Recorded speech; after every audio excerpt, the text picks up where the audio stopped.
अक्षांश और देशांतर को समझाने के लिए मैंने इस बोल को लिया है और इस बोल को आप कुछ समय के लिए ज्यूम करिए कि पृथ्वी का मॉडल है। ठीक है, तब आप देखिए कैसे आप समझते हैं।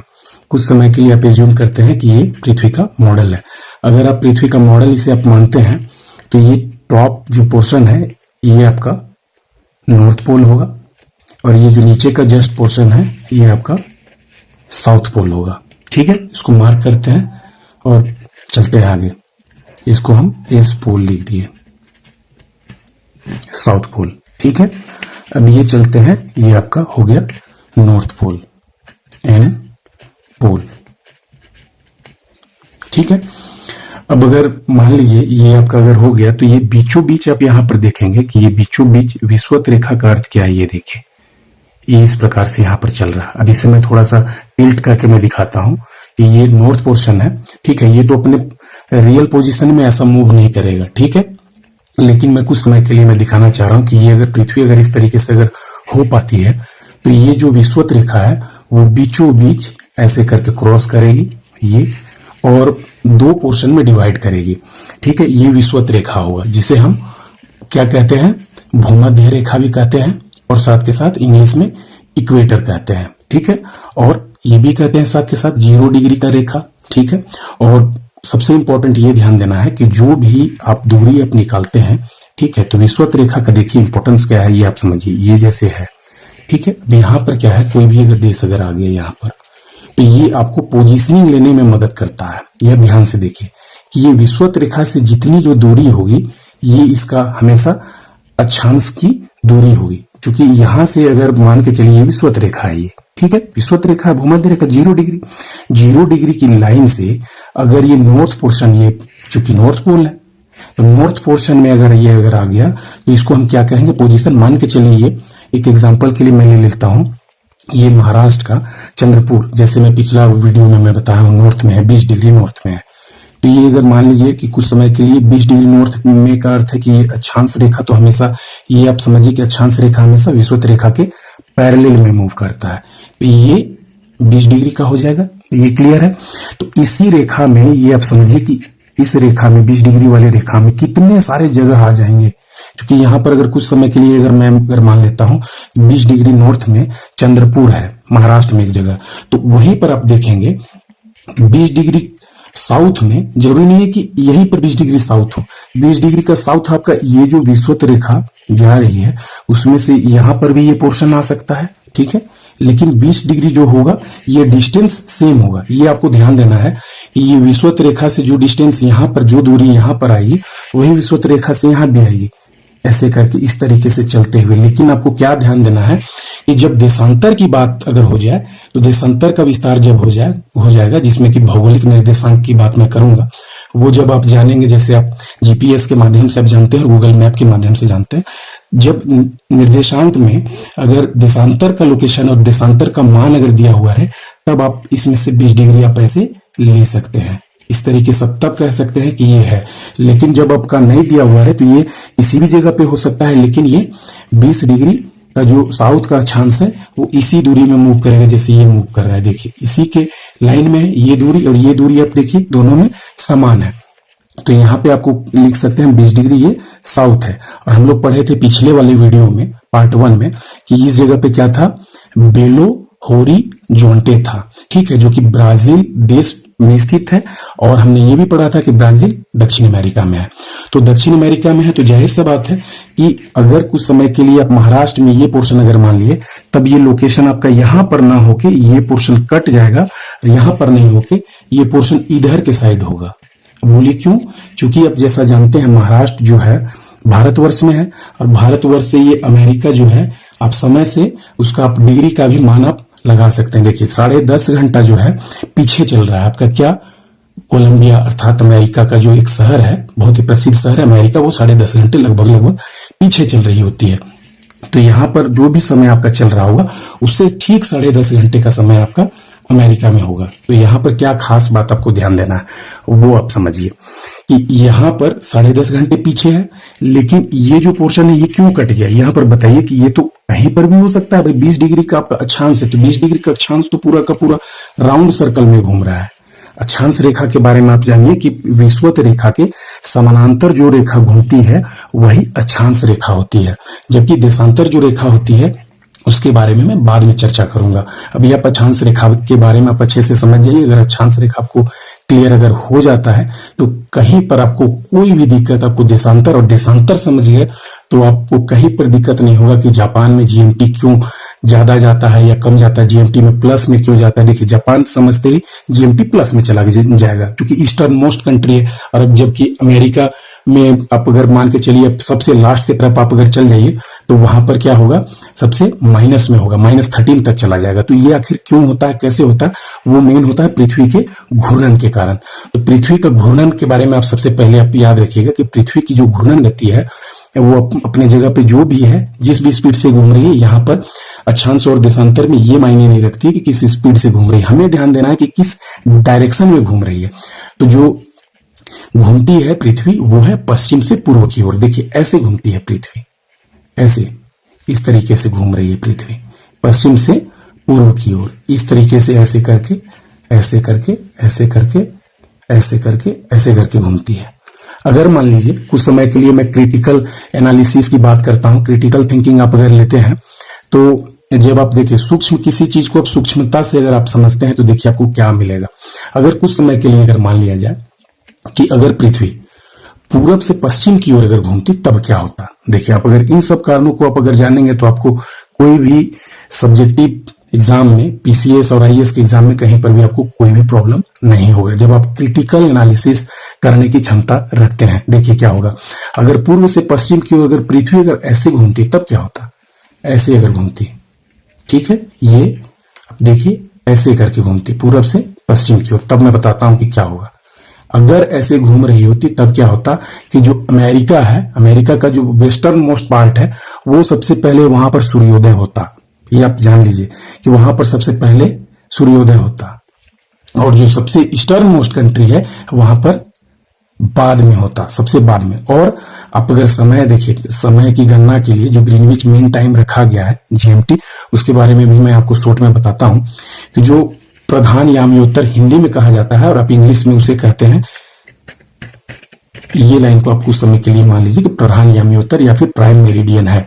तो प्राइम मेरिडियन जो है वो आप जैसा जानते हैं कि इंग्लैंड के ग्रीनविच शहर से गुजरती है, और उसे ही हम लोग ग्रीनविच मीन टाइम जीएमटी भी कहा जाता है, और ये जो होता है वो 0 डिग्री होता है। तो आप याद रखेंगे ऑब्जेक्टिव के दृष्टिकोण से आपको बहुत महत्वपूर्ण है कि 0 डिग्री की जो देशांतर रेखा होती है उसे हम लोग क्या कहते हैं, प्रधान याम्योत्तर या फिर क्या कहते हैं, प्राइम मेरिडियन कहते हैं।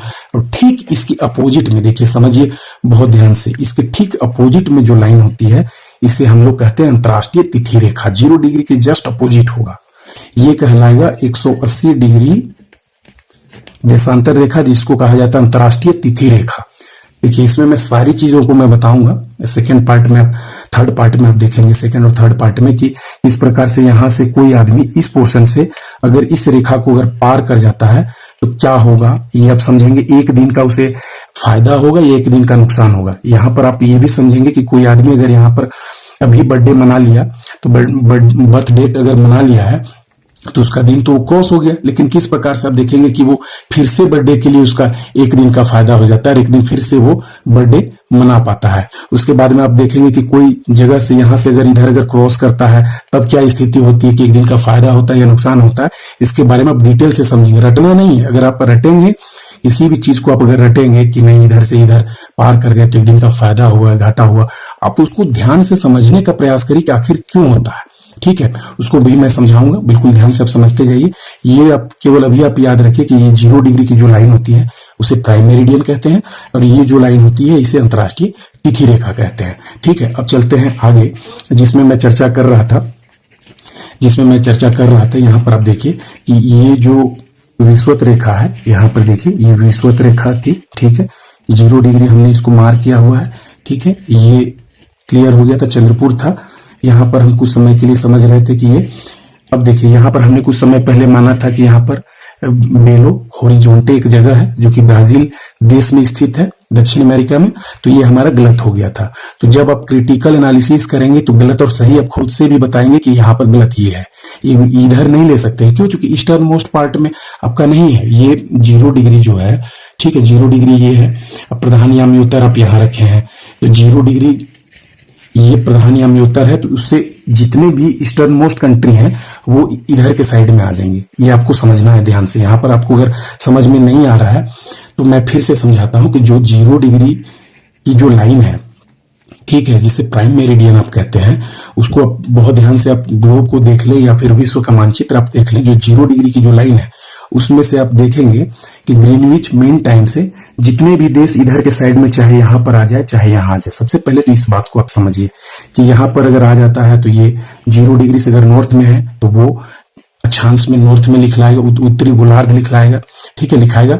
उसके बाद में आप यहां पर देखेंगे कि जब वो विषुवत रेखा से अगर दक्षिण में अगर स्थित है तो उसे हम क्या लिखेंगे, साउथर्न पोर्शन के लिए हम लिखेंगे, जैसे 20 डिग्री अगर साउथ में था तो 20 डिग्री एस लिखेंगे, ठीक है। लेकिन आप यहां पर देखेंगे देशांतर के मामले में आप हमेशा देखेंगे कि ये पूर्वी देशांतर लिखाएगा।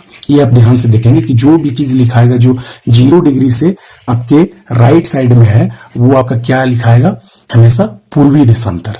तो जब भी आप एक चीज खासा आप ध्यान देंगे इस वीडियो में कि जब भी हम किसी का अक्षांशीय और देशांतर विस्तार लिखते हैं, जैसे देखिए मैं भारत के बारे में बताता हूं। भारत के बारे में आप समझिए कि जैसे भारत के लिए चूंकि ये 0 डिग्री है तो इधर के साइड में मैं मान लेता हूं कि यहां पर जैसे भारत है इस पोर्शन पे, ठीक है, इस पोर्शन पे आप मान लीजिए भारत है, चूंकि 0 डिग्री से, ठीक है, ऊपर ही है, ठीक है, 0 डिग्री से ऊपर है। तो यहां पर क्या है कि यहां पर देखिएगा कि जो दूरी यहां पर 8 डिग्री 4 मिनट, ये आपका क्या है, नॉर्थ में स्टार्ट हो जाता है। यहाँ पे भारत का जो ये पोर्शन है ऐसे करके, ये पोर्शन आपका 8 डिग्री 4 मिनट में स्टार्ट हो जाता है और उसके बाद में आपका पोर्शन चलता है 36 डिग्री तक, ठीक है, 36 डिग्री तक आपका चलता है। तो ये पोर्शन आपका रेंज हो गया और ये सब का सब देखिए दूरी बतला रहा है, ये विषुवत रेखा से दूरी, ठीक है, क्लियर हो गया।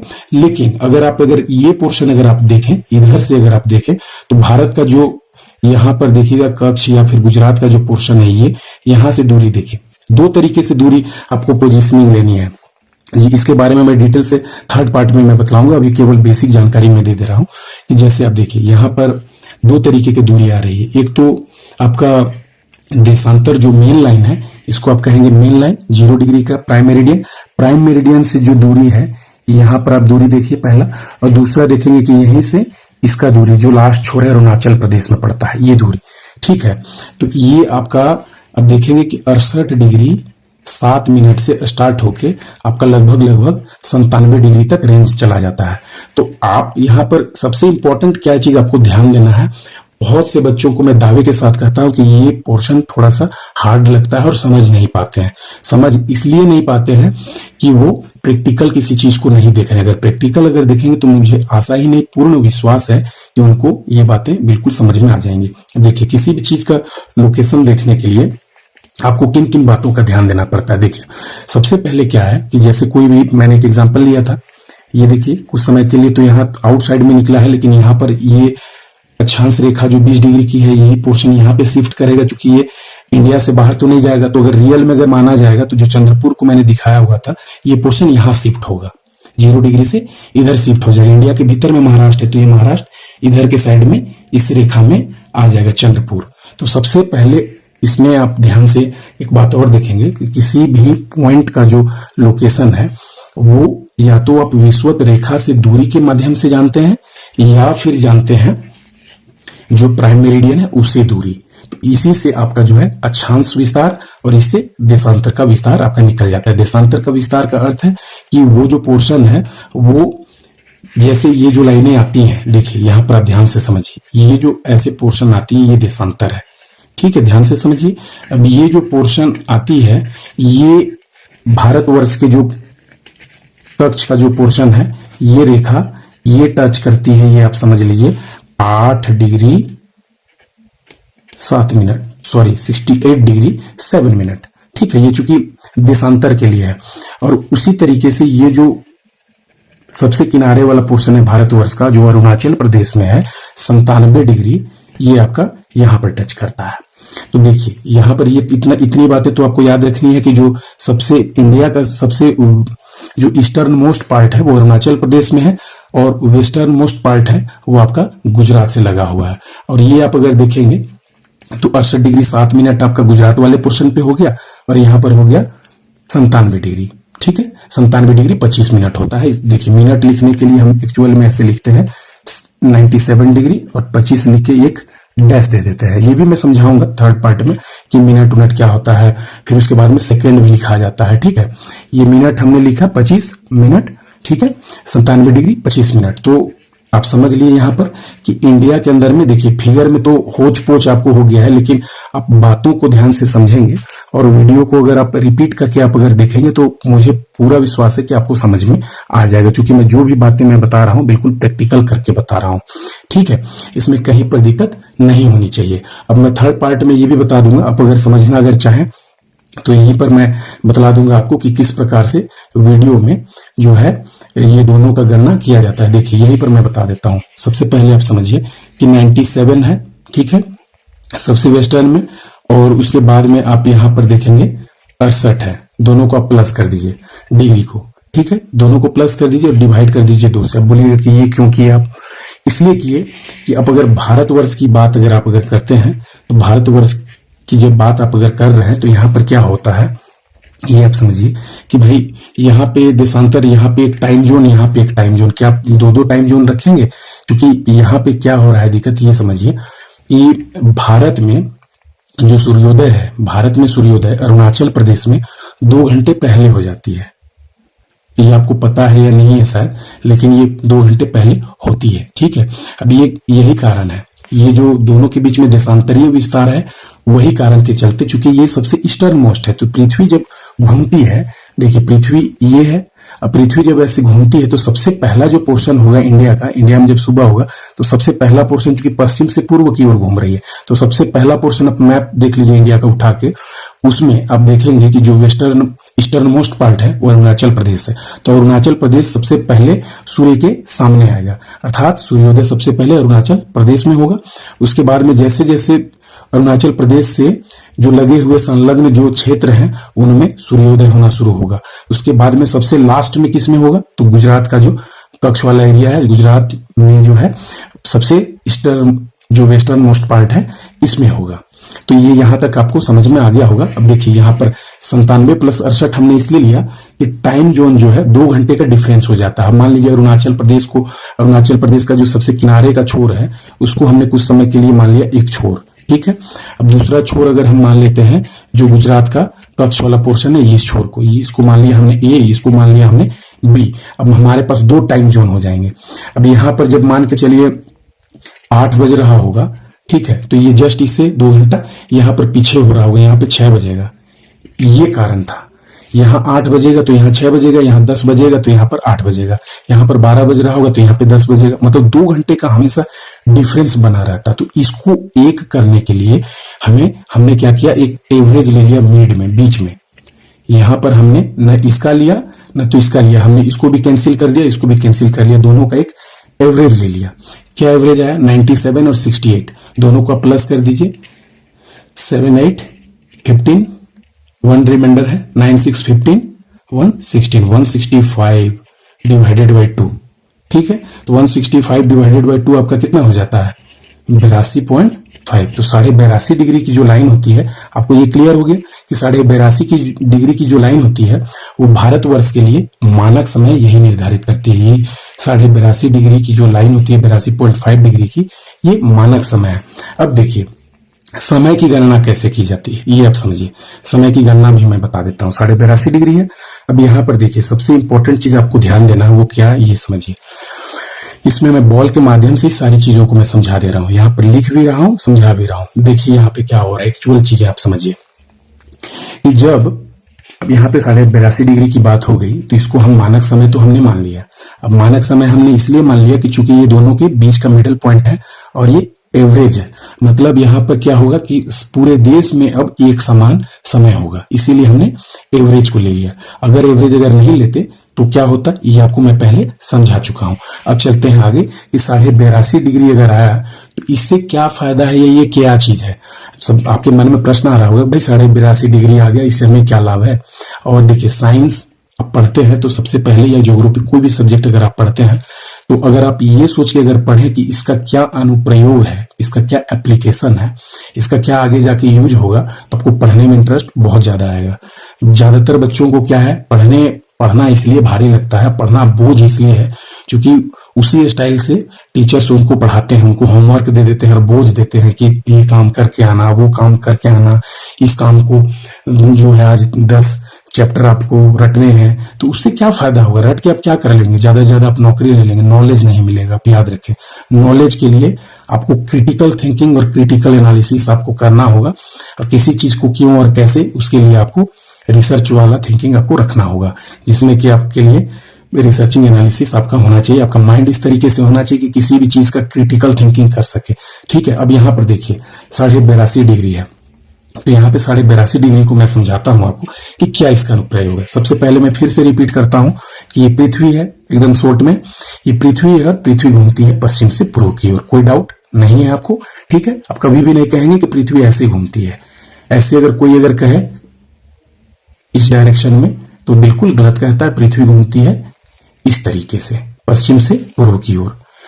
कभी भी अगर आपको अगर याद ना हो रहा हो तो सबसे पहले आप इमेजिन करिएगा कि देशांतर जो रेखा है 0 डिग्री, उससे ईस्टर्न मोस्ट जो पार्ट है वो आपका जापान है। तो जापान सूर्योदय का देश कहा जाता है। तो जब भी ऐसे करके घूमती है तो जापान में सबसे पहले सूर्योदय होता है, और सबसे लास्ट में सूर्योदय आपका वेस्टर्न मोस्ट कंट्री जो है आपका क्या है, याद रखेंगे, अमेरिका है। तो वहां पर सबसे लास्ट में होता है। तो आप ये देख लेंगे ध्यान से। ठीक है, अब चलते हैं आगे, हम लोग जो समझना चाह रहे थे उसकी ओर। ठीक है, अब यहाँ पर देखिए कि मैं जो समझाना चाह रहा था वहां लिखा हुआ पोर्शन दिखाई नहीं दे रहा, कोई बात नहीं, मैं फिर से लिखता हूं। ठीक है, अब देखिए यहाँ पर मैं समझाना चाह रहा था आपको कि 82.5 डिग्री जो आ गया, ठीक है, इंडियन स्टैंडर्ड टाइम IST इससे निकलता है। ये कैसे हम समझेंगे कि 82.5 डिग्री की जो मान है, 82.5 डिग्री को हम ऐसे भी लिख सकते हैं 82 1/2, कोई दिक्कत नहीं है, या फिर हम लिख सकते हैं 82.5 डिग्री। ये दोनों ही एक ही चीज है, कहीं पर कोई दिक्कत नहीं है। अब देखिए 82.5 है, तो ये इससे हमें क्या फायदा या नुकसान है ये समझिए। सबसे पहला आपको थ्योरेटिकल बात को आपको एकदम याद रखना है। थ्योरेटिकल बात क्या याद रखना है कि पृथ्वी, देखिए बहुत ध्यान से समझिएगा क्या मैं बोल रहा हूं। पृथ्वी जो है 1 डिग्री घूमने में 4 मिनट का समय लेती है। सबसे महत्वपूर्ण बात आपको ये ध्यान रखना है, ठीक है, कि 4 मिनट में 1 डिग्री घूमती है। इसका अर्थ क्या हुआ कि इसको अगर हम दूसरे रूप में अगर समझें तो हम यहां पे लिख देंगे कि 1 मिनट में 1/4 डिग्री तय करती है, कोई दिक्कत नहीं है। अगर हम कहें, देखिए ये क्यों हुआ, क्योंकि 4 मिनट में 1 डिग्री तय करती है और 1 मिनट में 1/4 डिग्री। अब क्या है ये, पहले आप इसको समझ लीजिए, उसके बाद में फटाक से ये बहुत ही स्पीडली ये क्लियर हो जाएगा और बिल्कुल आप समझ जाएंगे। देखिए क्या है, ये हमने रखा पृथ्वी को, आप मान लीजिए, ठीक है, पृथ्वी अपने अक्ष पर मूव कर रही है ये। तो यहां पर ध्यान से समझना है कि 1 डिग्री यहां पर जो समझिए कि ये 360 डिग्री है, ध्यान से समझिए। ये ऐसी जो रेखाएं हैं, ये देखिए यहां पर ध्यान से, ये मान लीजिए ये लाइन की तरह है। बहुत अच्छा है बोल में कि ये स्पष्ट दिखाई दे रहा है। तो आप देखते होंगे, पढ़े हैं मैथमेटिक्स में, कि एक लाइन के जो है एंगल्स एट अ पॉइंट क्या होता है, एक बिंदु पर जो कोण होते हैं, अर्धकोण हमेशा 180 डिग्री का होता है। ये हाफ सर्कल जो है 180 डिग्री का होता है, और इसको अगर ले लेंगे तो ये भी 180 डिग्री का। अगर इसको अगर पूर्ण रूप से कहें तो एंगल एट अ पॉइंट पूरे का पूरा अगर आप देख लें तो 360 डिग्री का होता है, कोई डाउट नहीं है। अब यहां पर देखिए, जब 1 डिग्री की बात होती है तो यहां पर से 1 डिग्री आप कुछ समय के लिए मान लीजिए, यहाँ पर 180 रेखाएं इधर के साइड में है, यहां से लेके इस पोर्शन से लेके, देखिए ये पोर्शन से लेके इधर के साइड 180 रेखाएं इधर और 180 रेखाएं इस पॉइंट से, जो ये लाइन है इससे इधर 180 रेखाएं, ठीक है, कोई दिक्कत आपको नहीं हो रही है। तो उस 180 रेखा में से मान लीजिए 1 डिग्री की बात हो रही है, मतलब दोनों रेखाओं के बीच का एंगल 1 डिग्री है। तो जो 1 डिग्री है वहां तक का देखिए घूर्णन, ऐसे करके घूमने में 1 डिग्री तय करने में 4 मिनट का समय लगता है। यही चीज समझाना चाह रहा है कि यह चीज यहां पे कही जा रही है बात कि 4 मिनट में 1 डिग्री, ठीक है। तो यहां पर अब देखिए, अब आ जाइए, ध्यान से समझिए, चूंकि पृथ्वी वास्तविक में तो बहुत बड़ी है, ये तो मैंने एक मॉडल लिया है, ठीक है। पृथ्वी वास्तव में बहुत बड़ी है। अब सोचिए कि कितनी तेज गति से घूम रही है कि 4 मिनट में ही 1 डिग्री इतना बड़ा पृथ्वी घूम जाती है, ठीक है। तो यहाँ पे सबसे पहले आप ध्यान देंगे कि 1 डिग्री में कितना है, 4 मिनट। अब देखिए कुछ नहीं है, सिंपल मैथमेटिक्स है। देखिए 82.5 डिग्री है, ठीक है। तो 82.5 डिग्री को हम ऐसे लिख सकते हैं, 82 1/2, ठीक है। अब ये जो डिग्री है, इस डिग्री को अगर कंप्लीटली आप अगर इसको हटाना चाह रहे हैं तो इंटू आप 4 अगर करते हैं तो ये अब टाइम में चेंज हो गया। ये तो सिंपल मैथमेटिक्स है, क्योंकि यहाँ पे फॉर्मूला है कि 4 minute is equal to 1 degree, तो 1 degree is equal to 4 minute, है ना। तो यहाँ पे 1 डिग्री को हमने 4 मिनट से मल्टीप्लाई कर दिया। अब देखिए मल्टीप्लाई करेंगे तो क्या आता है, ध्यान से समझिए। 82 इंटू 2, 2 2 जा 4, 8 2 जा 16, ठीक है, 164, ठीक है। ये तो गुना हो गया, प्लस में क्या हो जाएगा, 82 दूना 164, ठीक है। 82 दूना 164 प्लस में आपका 1 हो गया बटे में 2। तो यहां पर आप देखेंगे कि 164 में 1 प्लस करेंगे तो कितना हो जाएगा, 165 बटे 2। तो यहां पर आपका क्या आ गया मान, 82 दूना 164 प्लस में आपका 1 हो गया, तो 82.5 डिग्री। यहाँ पे टोटल आपका कितना मिनट आ गया। अब आगे चलते हैं, यहां पर देखते हैं कि 164 प्लस 1 165 बटे 2 आ गया। अब गुने 4 है, गुने 4 है। अब ये काट दीजिए, 2 दुने 4, 165 गुने 2 कितना हो गया, 65 दूना 130 हो गया और 200, तो टोटल हो गया 330। अब ये कर लीजिएगा ध्यान से, ठीक है। ध्यान से समझिए कि 82.5 डिग्री को हम लिख सकते हैं 82 दूना 164 प्लस 1 जुड़ जाएगा, तो ये आपका हो जाएगा 165 बटे 2 गुने 4, ये आपका उतर गया, ठीक है। अब 2 दुने 4 कट गया। अब 165 गुने 2 करेंगे तो 330 आ गया, करके आप देख लीजिएगा 330 आ गया। अब 330 हमारे पास में क्या आया, ये मिनट में है, यूनिट तो चेंज हो गया। 1 डिग्री को हमने काट दिया था, यहाँ पे 1 डिग्री का मान हमने 4 मिनट ले लिया, क्योंकि फॉर्मूला है हमारे पास 1 डिग्री इक्वल टू 4 मिनट, तो हमने यहाँ पर 330 मिनट हमने पाया। अब इस 330 मिनट को आप ध्यान से समझिए कि अब 60 से इसको डिवाइड करेंगे तब क्या होगा, 60 पचे 300, 300 कट जाता है, 300 प्लस 30 मिनट आप इसको कह सकते हैं 330 मिनट को। 300 मिनट को आप क्या कहेंगे, 60 पचे 300, 5 घंटे कहेंगे, 60 पचे 300, चूंकि 1 घंटे में आपका 60 मिनट हुआ, तो 60 पचे 300 ये कट गया, बावर्स में लिखा गया, सेम ही है। अब प्लस 30 मिनट, तो देखिए ये जो आता है, अब यहां पर आपको समझ में आ गया होगा कि ये जो हमने मिड में 82.5 डिग्री का जो लाइन लिया है, इसका जो मान है वो क्या आया, आपको समझ में आ गया होगा कि इसका मान आया 5 घंटे 30 मिनट, वो भी प्लस में है। तो प्लस में है तो कैसे है, ये भी बिल्कुल समझ में आपको आ गया होगा। सभी तथ्यों को एक साथ में एक ही वीडियो में समझा पाना और समझना बहुत ही मुश्किल है, और बहुत ज्यादा लंबा हो जाने पर आपका होच पोच हो जाएगा। लेकिन मैं इसलिए ये वीडियो लंबा कर दिया कि चूंकि आधा छोड़ के मैं जा नहीं सकता था, इसीलिए अगर समझ में ना आया हो तो आप काइंडली अगर सेकेंड अटेम्प्ट अगर कर लेते हैं और वीडियो को दोबारा आप अगर देख लेते हैं तो आपको पूरा समझ में आ जाएगा। और जो पार्ट 3 होगा वीडियो का, उसमें भी मैं पूरा का पूरा दूसरे एंगल से मैं समझाऊंगा और प्रैक्टिकली समझाऊंगा कि किस प्रकार से होता है। इसमें आपको बहुत सारी जानकारियां आपको दी गई। मुझे आशा और उम्मीद है कि आप लोगों को यह वीडियो पसंद आया होगा, और इसमें आप लोग देखिए कि किस प्रकार से देशांतर रेखाएं किस प्रकार से समय के निर्धारण में मदद करती है, अंतर्राष्ट्रीय तिथि रेखा क्या है, ये सभी बातों को फिर से पार्ट 3 में दोहराया जाएगा। चूंकि एक ही पार्ट में आप इस बहुत लंबा और बड़ा और बहुत ही महत्वपूर्ण चैप्टर है, इसके माध्यम से आप किसी भी मैप को आप समझ सकते हैं। अक्षांश और देशांतर के माध्यम से किसी भी स्थिति का निर्धारण आप कर सकते हैं। आप देखते हैं कि मोबाइल में जीपीएस के माध्यम से और गूगल मैप के माध्यम से कोई भी स्थान का आपको पोजीशनिंग आपको मिल जाती है, वो यही है। जीपीएस के पीछे जो वर्किंग कंडीशन है, ज्योग्राफिकल जो कोऑर्डिनेट्स होते हैं गूगल मैप्स में, ज्योग्राफिकल कोऑर्डिनेट्स अर्थात भौगोलिक निर्देशांक की मदद से ही आप किसी भी स्थान को आप देख पाते हैं, और किसी भी स्थान का कोऑर्डिनेट्स अक्षांश अर्थात लैटिट्यूड और देशांतर अर्थात लॉन्गिट्यूड के माध्यम से आप निकाल पाते हैं। इसका सबसे बड़ा अनुप्रयोग मैं बताता हूं कि हेलीकॉप्टर कोई पायलट अगर चलाता है तो अक्षांश और देशांतर के माध्यम से ही वो उड़ान भरता है, या प्लेन भी उड़ान भरता है तो अक्षांश और देशांतर को ही देखता है कि किस कोऑर्डिनेट्स में हमको जाना है, किधर के साइड में जाना है, वहां पर कोई पाथ नहीं रहता है। इसका अनुप्रयोग बहुत ही ज्यादा है। चाहे इसका अनुप्रयोग आप कोऑर्डिनेट्स का अनुप्रयोग आप अंतरिक्ष विज्ञान में कहें या फिर पृथ्वी में कहें, हर जगह पर एक समान है। इसलिए इस वीडियो को आप दोबारा भी देख सकते हैं। आपको पूरा का पूरा मैं उम्मीद रखता हूं कि आपको समझ में आया होगा और वीडियो आपको अच्छा लगा होगा। वीडियो देखने के लिए बहुत बहुत धन्यवाद।